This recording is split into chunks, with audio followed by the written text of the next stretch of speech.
And we're back. You're listening to the Red Book Show on Wexford New People's Movement Radio. Now, we've just been joined in studio by this week's special guest, Paul Hughes. Welcome along, Paul.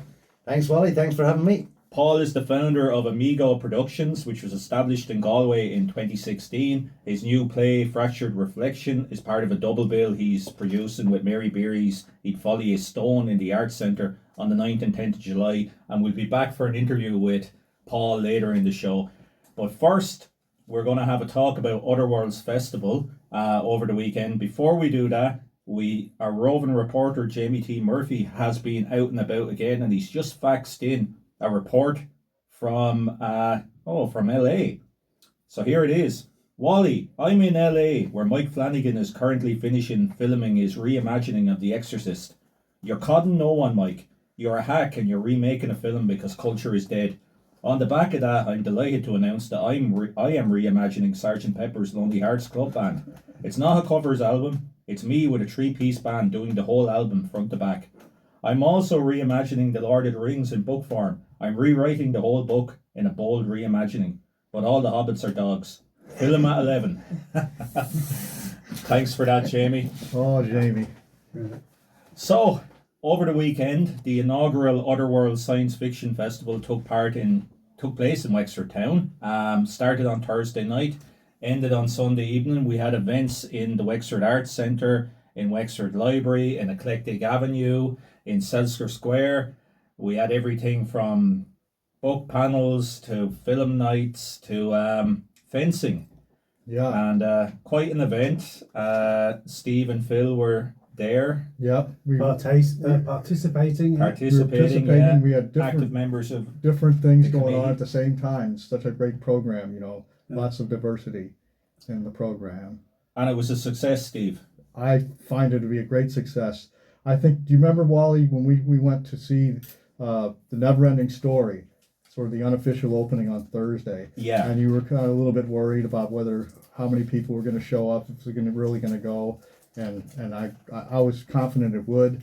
But you remember we had a conversation about the nothing. We did, yes. In the movie, Yeah. The nothing was if you have seen the movie, the nothing was what was destroying everything. And we were talking about the fact that that's what we're up against here. Absolutely. It seemed to be the correct analogy for everything that's going wrong with society at the moment. But we didn't sit around just complain about society with this Otherworlds thing. We got out there and we did things and got people together, enjoyed experiences together, watching films, going to sort of presentations, participating in cosplay. It was just fantastic.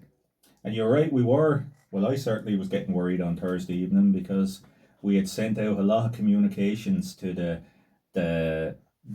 great and the good, the high officialdom, and no one had bothered getting back to us. So I was starting to think this could be a bit of a flop, but it wasn't a flop. No, the ordinary people came out, and all the enthusiasms for all the different events. It was just staggering. It was beautiful. Yeah. Phil, what did you think? You were on some of the panels on Saturday and I was Sunday. on several panels. They were great fun. There were some great names there joining me on the couch opposite Eclectic Avenue, opposite Underground in Eclectic Avenue. I saw Owen Colfer being interviewed by JJ Bird. That was an absolutely brilliant 1-hour interview. I've never had such fun at an interview before. That was really fantastic. It was a great success. Lots of people came to see it. Let's do it again soon. Great. I was talking to a couple of the retailers in the Avenue and customers on Saturday and Sunday, and they were saying they had never seen the place as busy. And one guy stopped me outside, and I thought this was brilliant. He told me 35 years ago, this is what the main street was like. You would be excited to walk down the main street because you never know who you might run into or what might happen. And he said when they started letting the big chain stores come in and take over from the small businesses, that was the beginning of the collapse. And I think we've seen that. We've seen that in every town in Ireland, certainly in the UK. They're probably farther along than we are. They've been decimated completely. But this is proof that the thing can be turned around, I think, by completely grassroots bottom up action. Yep, it was hard work, but I was amazed at the cooperation between people, and people just went in particular areas of the event, and they did their thing, what they were good at. And I didn't necessarily know everything else that was going on. I worked on what I was good at, and it all came together just like we were making a movie or something, and all the different pieces just came together, and there was the finished project. I think as an inaugural Otherworlds, it promises really a great future. It certainly does, because it was, I mean, no one was getting paid. There was no funding here. I think that was said at the Owen Colfer event. I think it was made clear that unlike many festivals, there was no corporate or government funding that went into this. This was completely grassroots. That was very refreshing, by the way, that ordinary people did this. And I think that could be seen in even the decorations. I know the Wexford Volunteer Centre came in and hung directions or decorations, should I say, at many of the participating venues, and they were very much, I know they got some pages from old books. They had some old cardboard boxes that had been thrown out, but they made them look fantastic, and there's something very authentic about that. It was completely authentic. Yeah. So we'd have to talk about some of the events. Owen Colfer was in dialogue with JJ Bird in the Arts Centre on Friday night. I think a great night.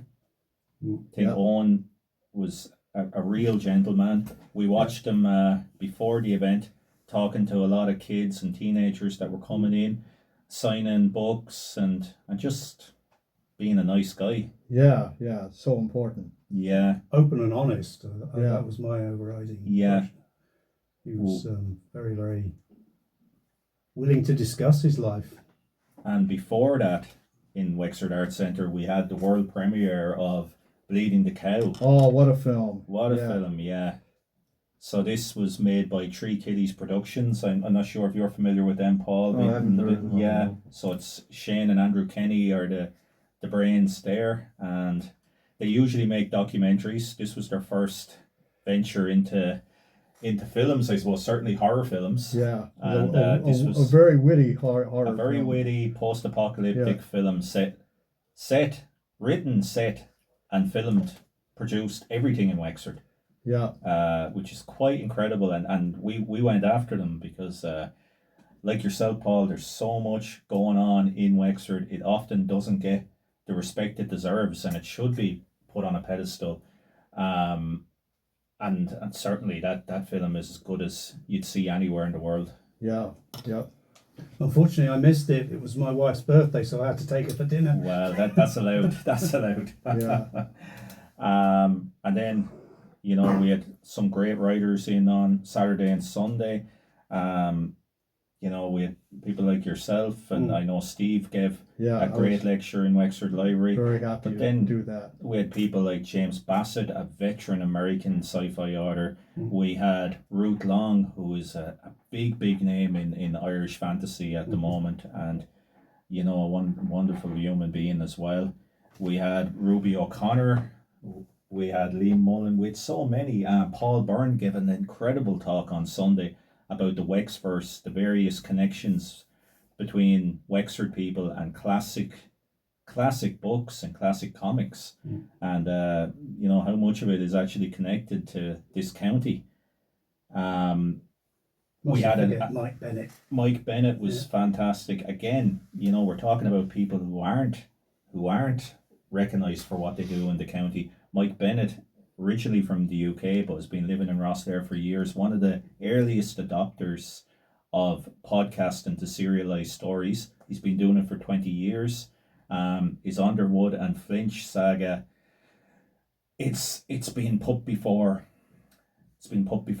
Amazon Prime. It's been put before Netflix. At some stage in the near future, it's going to be picked up by someone, and you're going to see it on the big screen. And this guy isn't, as far as I know, he hasn't been interviewed by any local media, and there certainly hasn't been any big hurrah made of him, which is just insane, absolutely insane. And with so much more, we had an artist panel down there as well, with Paul Bulger, Ben Hennessy and Ed Doyle, all brilliant names in comic creation, and we're so lucky to have them there. And the great films we had. I really enjoyed Metropolis. It was just fantastic. Pippa showed that film with the crew there showing Yeah, those It was films. what, 1929 or so. It was 1929, and the other thing was I'd seen Metropolis 2 or 3 times before, but with pieces of it missing. And I'd say, how did we get to the ending so fast? I didn't understand like the ending, and all of a sudden there was a lot of missing scenes that were included, and it made the whole story much more coherent yeah. and it's just wondrous. It's just an amazing achievement. Well, we have to give a big shout out to Pippa and Hal from And Creature Features. we do. They staged a number of films over the weekend, finishing up with oh my God, what was it called? I had to miss the very last one, but I saw Planet 9 from outer Planet 9 That's from right, outer that was the space. second last one. Yeah. Yeah. But fantastic films, all very unique, and they really fitted the setting, I Yeah, think. House on Haunted Hill. Yeah, Night of the Living Dead. Fantastic. And then there was the cosplayers, Yeah. which Oh did yeah. so much to make the thing come alive. We had the Ghostbusters cross-rip response unit They were on amazing. Saturday and Yeah. Sunday. They were fantastic with kids. We had a very famous Wexford cosplayer, Spider-Man, was down with us. We had some other local cosplayers on Sunday as well, and we had Stitch down from the guys at Wexford RetroCon, which is coming up at the end of August, and brought something alive. I was out on the main street on Sunday. Sundays are not a very busy day on Wexford Main Street. Now, some people would say no day is a busy day on Wexford Main Street in the age of Amazon and Temu. But once they went out on the street, people started appearing, and it created a bit of a buzz. Yeah, And definitely. like we keep saying, that's what's needed. It is what's needed. You know, if anybody was listening in from local authorities, maybe they would look into doing more of that and trying to bring people into the town and make it a destination rather than continuing this account of the town being finished and being a dangerous place to go. No, it's not dangerous. The only thing dangerous about it over the weekend was you might get hugged by a 6-foot Stitch. Yeah. Well, I go back to, Franklin Roosevelt. The only thing we have to fear is fear itself. Get out there and get involved. Remember Yoda, no try, do. Yeah. Yep. Yeah. Absolutely.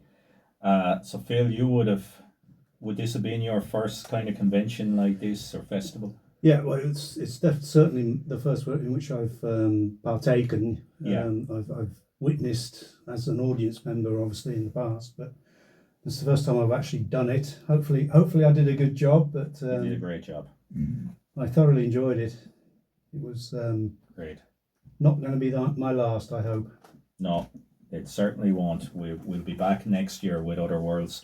Such a great committee there, and there's more people already signing up to join. All volunteers, all people with a passion for what they're interested in, that fandom, genre fiction, genre movies, but also a passion for Wexford, which is so important. I think I've decided I'm going to do a redo of The Advent of Dystopia, Thorsten Brilliant. Veblen in Titanic, a metaphorical excursion.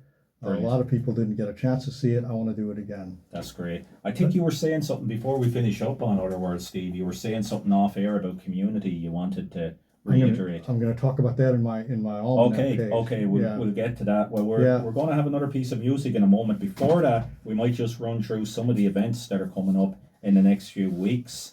Tomorrow night, we will have a book launch in Red Books. Muses and Musings is the first book by 17-year-old Aoife Byrne, a member of the Wexford Youth Literary Society. We're very excited about that. That's taking place at 6:30 p.m. in Red Books in St. Peter's Square.